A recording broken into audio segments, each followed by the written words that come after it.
Chapter 7, Section 4, Worksheet and Notes. American Revolution is over with. The Americans, the Patriots, won. What were the final costs of the war? The Americans, they had 25,700 dead, a little over 8,000 wounded, $27 million debts. It's important to understand that we went into a large financial debt because of the war. Many soldiers left with no money. They received little or no pay.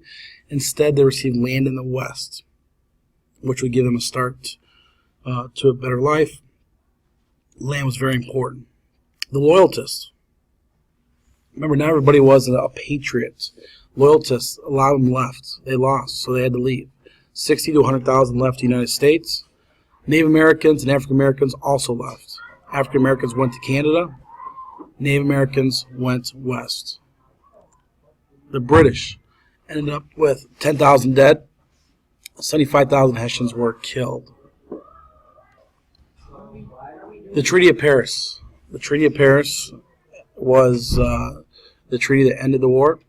There were 6 parts to it. The United States' independence is probably the most important. That basically other countries recognized our independence, and now the Declaration of Independence actually meant something. Number 2, the boundaries would be the Mississippi River to the west, Canada to the north, and Spanish Florida to the south. The United States would receive the right to fish off Canada's Atlantic coast near Newfoundland, Nova Scotia. Each side would repay debts it owed each other. The British would return any enslaved persons they had captured, and Congress would recommend that the states return any property they had seized from loyalists. What groups gained the least from the Treaty of Paris? Native Americans. Again, they're going to get the wrong part of this deal. The British handed over their lands. They were now living in a foreign country. Loyalists also gained the least from the treaty. The 60,000 to 100,000 had to leave the United States because obviously their side lost and they were loyal British subjects. Runaway slaves. A lot of slaves that ran away or fought for the British to gain their independence now did not want to go back into slavery, so they moved to Canada to escape slavery. What did America gain the most from the Treaty of Paris? This is the most important parts of the Treaty of Paris. Number 1, we recognize as an independent nation, like I said. The treaty also established American borders. How did the Patriot Victory affect Native Americans? The Patriot Victory put Native Americans' lands at risk. What might have happened if during the peace negotiation each state have tried to negotiate independently? Well, we negotiated this as 13 colonies together. If we would have negotiated it separately, we'd have 13 separate treaties probably. Each state would negotiate separately, and we may not become unified, because after this we're going to become unified as 13 colonies, 13 states. There are some border disputes. The treaty led to border disputes. Spain, Lower Mississippi was claimed by Spain. Britain still kept military outposts out around the Great Lakes, Fort Detroit. In fact, the British are not going to fully leave the West until after the War of 1812.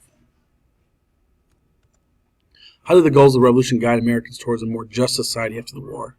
Well, the goals were about liberty, and the goal of liberty led people to grant individual rights and liberties and to question the practice of slavery. That's why a lot of the northern states are going to disband or end slavery. The southern states will not, because they depend so much on slavery. Republicanism and that ideal made our new government different from the system under government they've been under the British rule. Republicanism is the idea that holds the authority with the people, not the monarchy. So we're going to be ruled by the people, not the king, or as a king is a monarch. We're going to create a new nation. This new nation was built on liberty. Most states had adopted written constitutions already.